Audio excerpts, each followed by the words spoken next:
Corona. लगभग 4-5 महीने पहले अगर ये शब्द हम लोग सुनते थे तो मन में एक तरह का डर उत्पन्न हो जाता था।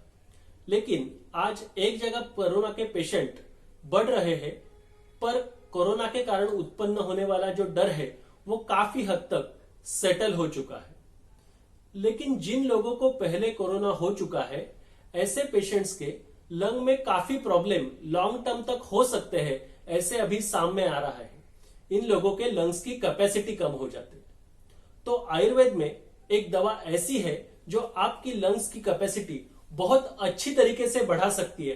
तो आपको अगर इस दवा के बारे में जानना है तो हमारा आज का यह वीडियो जरूर देखें।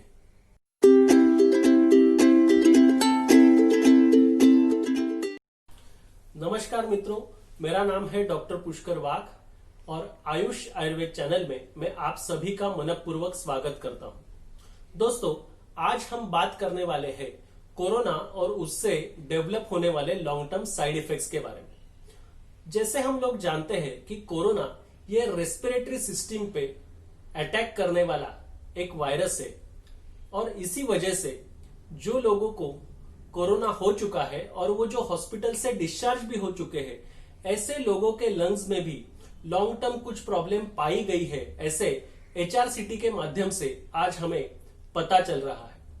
इसमें जो लंग्स की जो कोशिकाएं होती है, जिन्हें हम मेडिकल टर्म में अल्वियोलाई कहते हैं, वो अल्वियोलाई शुष्क हो जाना या सूख जाना, ऐसी चीजें दिखती है। साथ में ही जो श्वास वाहिनियां होती है, जिन्हें ब्रोंकस कहते हैं, ये श्वास वाहिनियां सिकुड़ जाना, उनमें सूजन पैदा हो जाना, ऐसी चीजें दिखती है। और इसी तरह से एक तरह से लंग में फाइब्रोसिस हो जाना, ऐसी कंडीशन हम आज देख रहे हैं। लगभग 25 to 30% पेशेंट में ये चीज आज हमें दिख रही है। और इन्हीं चीजों के कारण बहुत से लोगों को कोविड हो जाने के बाद फ्रेश नहीं लगता है, बहुत ज्यादा थकावट लगती है, उनकी छाती हमेशा भारी भारी रहती है और थोड़ा काम करने के बाद भी उनकी सांस फूल जाती है। तो दोस्तों, ये सभी जो चीजें हैं वो कोविड के respiratory system related long term complications है। तो दोस्तों, ये तो बात हो गई लंग्स की बारे में। साथ में और एक प्रॉब्लम जो दिखता है वो हमारे ब्लड के से रिलेटेड दिखता है या हमारे खून से रिलेटेड दिखता है।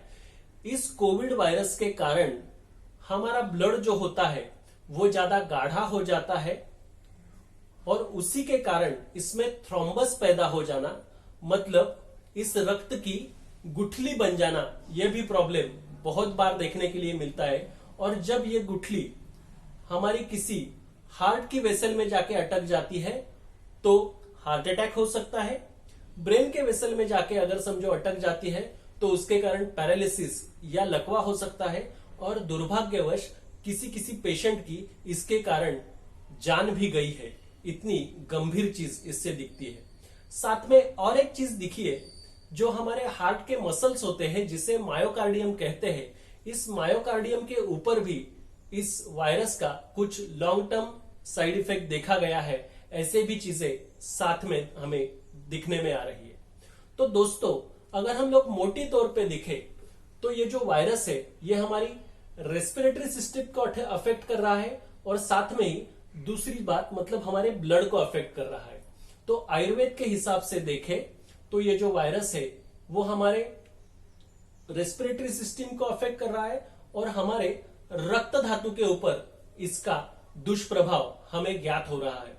तो आयुर्वेद में एक ऐसी दवा है जो इन दोनों फैक्टर्स पे बहुत अच्छी तरह से काम करती है और उस दवा का नाम है पीपली, जिसे हिंदी में पीपर भी कहा जाता है, मराठी में इसे लेंडी पिंपली कहते हैं और पाइपर लॉन्गम ये इसका साइंटिफिक नेम है। तो दोस्तों, इस पिपली का प्रयोग करके हम लोग कोविड के कारण निर्माण होने वाले जो साइड इफेक्ट्स है उनको बहुत अच्छी तरह से टैकल कर सकते हैं, ऐसे आयुर्वेदिक डॉक्टर्स का कहना है। लेकिन ये सिर्फ हमारे कहने तक ही सीमित नहीं है। गवर्नमेंट ऑफ महाराष्ट्र द्वारा जो कोविड टास्क फोर्स का गठन किया गया था, उसके जो हेड है डॉक्टर संजय ओक, उनको भी ये कोरोना का संक्रमण हुआ था और संक्रमण हो जाने के बाद अपनी लंग्स की कैपेसिटी बढ़ाने के लिए, अपनी रेस्पिरेटरी कैपेसिटी इंप्रूव करने के लिए वो आयुर्वेदिक डॉक्टर के मार्गदर्शन के नीचे इसी पिपली का बनाया हुआ काढ़ा ले रहे हैं, ऐसे उन्होंने खुद एक इंटरव्यू में भी बताया है। और इस काढ़े के सेवन से उन्हें काफी संतोषजनक परिणाम भी प्राप्त हुए हैं। तो दोस्तों, अब ये पिपली एग्जैक्टली किस तरह से हमें मदद कर सकती है, इसके बारे में भी थोड़ा सा देखेंगे। हमने देखा था कि कोविड के कारण हमारे जो ब्रोंकस है और हमारे जो अल्वियोलाई है वो एक तरह से सिकुड़ जाते हैं। तो ये जो पिपली है ये स्रोतोशोधन करने वाली, मतलब हमारे सिस्टम्स को, हमारे चैनल्स को ओपन करने वाली है, ऐसे हमें पता चलता है।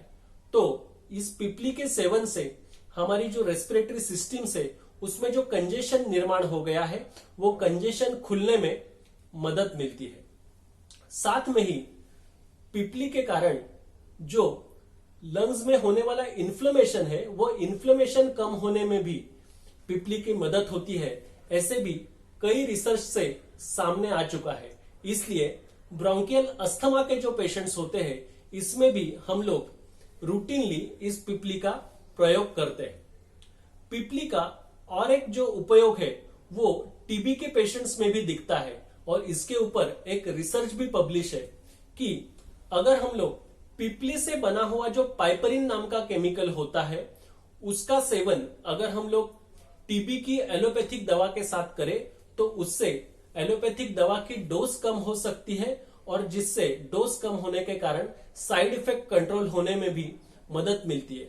तो इस तरह से जो पिपली है वो रेस्पिरेटरी सिस्टम्स की हेल्थ इंप्रूव करने के लिए बहुत मददगार है।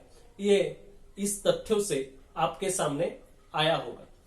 दूसरी जो चीज है वो है हमारे खून के बारे में या हमारे रक्त धातु के बारे में। तो आयुर्वेद में ऐसा कहा गया है कि जो हमारी प्लीहा है, जिसे हम लोग स्प्लीन कहते हैं, वो हमारे रक्त धवल स्रोतस का मूल स्थान है, एक तरह का हेडक्वार्टर से। तो जब ऐसे होता है कि बहुत दिन तक बुखार आ जाने के बाद ये प्लीहा आकार में बढ़ जाती है, स्प्लीनोमेगेली हो जाती है, तब अगर हम लोग पिपली का सेवन करें तो उससे इस बढ़े हुए स्प्लीन की साइज कम होने में मदद मिलती है। और कोरोना के पेशेंट में जो ब्लड क्लॉट होने की टेंडेंसी डेवलप होती है, मतलब ब्लड गाढ़ा हो जाता है, ऐसे पेशेंट्स में भी अगर हम लोग पिपली ले तो पिपली से ये जो ब्लड क्लॉट होने की जो टेंडेंसी है वो कम हो सकती है, ऐसा अनुमान हम आयुर्वेदिक वैद्यों का है। मुझे पता है कि इस विषय में और रिसर्च होना आवश्यक है, लेकिन अगर हम लोग इस विषय पे रिसर्च करेंगे तो इससे और भी कुछ अच्छे तथ्य सामने आएंगे और पिपली एग्जैक्टली किस तरह से रक्त धातु पे काम करती है ये चीजें भी हमारे सामने आने में निश्चित तौर पे मदद होगी।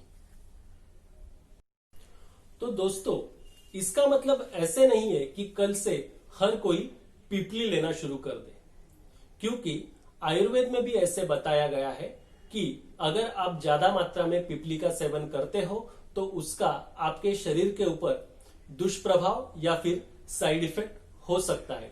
इसलिए आप आयुर्वेदिक डॉक्टर के मार्गदर्शन के नीचे ही इसका सेवन कीजिए। आयुर्वेद में पिपली लेने के लिए जो एक विशिष्ट पद्धति बताई गई है उसे वर्धमान पिपली रसायन ऐसे कहा गया है।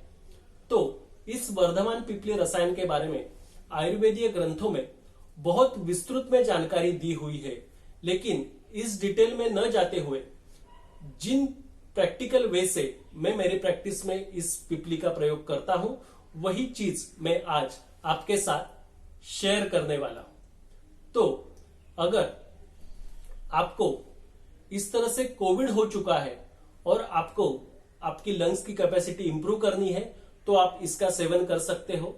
साथ में अगर आपको कोविड नहीं भी है लेकिन आपको पहले से रेस्पिरेटरी सिस्टम से रिलेटेड कोई प्रॉब्लम है, मतलब आपको अस्थमा की शिकायत है, आपको एलर्जिक ब्रोंकाइटिस है, आपको सीओपीडी है, तो ऐसे पेशेंट भी इस वर्धमान पिपली रसायन का प्रयोग कर सकते हैं। इसमें आपको पहले दिन 10 पिपलियों से शुरुआत करनी है।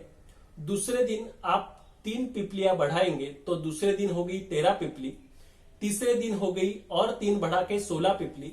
इस तरह से 10, 13, 16, 19 ऐसे 10 पिपली से शुरू करते हुए 10वें दिन आप 37 या फिर 37 पिपलियों तक पहुंच जाएंगे। तो 10वें दिन का जो ये डोज हो गया 37 पिपलियों का, ये 11वें दिन और 12वें दिन भी कंटिन्यू रहेगा। उसके बाद 13 डे से मतलब 13वें दिन से आपको वापिस 3-3 पिपलियां कम करनी है। मतलब 13वें दिन 34 या 34 पिपली, 14वें दिन 31 पिपली, बाद में 28 पिपली। इस तरह से आपको 3-3 कम करते चले जाएंगे तो 21वें दिन वापिस आप 10 पिपलियों तक पहुंच जाएंगे। और इस तरह से 21 दिन का जो प्रयोग होता है वो एक साइकिल हो जाती है वर्धमान पिपली रसायन सेवन की। तो इस तरह से आपको यह पिपली लेनी है। ये जो मात्रा मैंने बताई है वो 16 साल से ऊपर जिनकी उम्र है और जिनका वजन 50 केजी से ऊपर है उन लोगों के लिए ये मात्रा मैंने बताई है और इन लोगों के लिए ही ये चीज एप्लीकेबल होती है। तो ये जो पिपली है वो बहुत तीखी होने के कारण हम लोग एज इट इज नहीं ले सकते। तो इसके लिए क्या करना है, तो ये जो पिपली है इसका हमें दूध के साथ सेवन करना चाहिए और इस पद्धति को आयुर्वेद में क्षीरपाक पद्धति ऐसे कहते हैं। तो पहले दिन आप 10 पिपली लोगे और लगभग 100 ml इतना दूध आपको लेना है। और ये जो पिपली और पिपली जो है वो दूध में आपको कुछ टाइम के लिए सोक करना है, मतलब भिगो के रखना है। बाद में जितना दूध आपने लिया है उस दूध से 4 गुना पानी मतलब 400 ml पानी आपको लेना है और इसको बॉईल करना है जब तक ये पूरे पानी की भाप नहीं बन जाती है और सिर्फ दूध शेष नहीं रहता है, तब तक आपको इसको उबालना है। और सुबह खाली पेट मतलब एम्प्टी स्टमक आपको इस पिपली रसायन का सेवन करना है। और जिस तरह दूसरे दिन से तीसरे दिन से पिपली की मात्रा बढ़ती चली जाएगी उसी प्रपोर्शन में आपको दूध की भी मात्रा थोड़ी थोड़ी बढ़ाती रहनी पड़ेगी, जिसके लिए आप आपके नजदीकी आयुर्वेदिक डॉक्टर से सलाह ले सकते हैं जो आपको इस विषय में जरूर गाइडेंस करेंगे। अगर आपका वजन 50 केजी से नीचे है और आपकी उम्र 16 साल से कम है तो आपको 5 पिपली से शुरुआत करके रोज एक एक पिपली बढ़ानी है। इस तरह से 10वें, 11वें, 12वें दिन आपका डोज हो जाएगा 14 पिपलियों का और उसके बाद एक एक पिपली कम करते हुए 21वें दिन आप वापस 5 पिपलियों तक आ जाएंगे। तो दोस्तों, ये वर्धमान पिपली लेते समय आपको तली हुई चीजें, तीखी चीजें, ज्यादा खट्टी चीजें, इन चीजों को लेना भी बंद करना है। इन चीजों से परहेज करना है, ये चीज भी ध्यान में रखना बहुत आवश्यक है। और ये जो वर्धमान पिपली रसायन है ये सिर्फ लंग्स रिलेटेड प्रॉब्लम्स में ही इफेक्टिव है ऐसे नहीं है। इसको छोड़ के लीवर सिरोसिस हो जाने के कारण जब पेट में पानी भर जाता है, जिसे असाइटिस कहते हैं, ऐसे पेशेंट्स में भी इसका प्रयोग लाभदायक है। साथ में विभिन्न प्रकार के कैंसर में भी ये उपयुक्त होती है। और इसी के साथ ये एक तरह का ब्रेन टॉनिक भी है, ऐसे आयुर्वेद में कहा है। तो इस तरह से बहुत अलग अलग तरीकों से हम जो डॉक्टर्स होते हैं इसका प्रयोग करते हैं। तो अगर आपको इससे रिलेटेड कुछ प्रॉब्लम है तो आप आपके नजदीकी आयुर्वेदिक डॉक्टर की सलाह लीजिए जो इस विषय में आपको और अच्छी तरीके से गाइड कर पाएंगे। तो दोस्तों, अगर ये वीडियो आपको पसंद आई है तो इसको लाइक कीजिए, अपने रिश्तेदारों के साथ, अपने मित्रों के साथ इस वीडियो को शेयर कीजिए।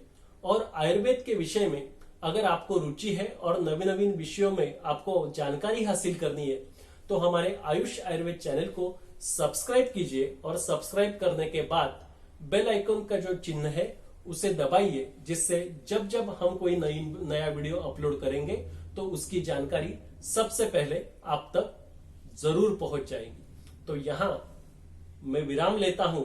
निरामय आयु के लिए आप सभी को शुभकामनाएं। धन्यवाद।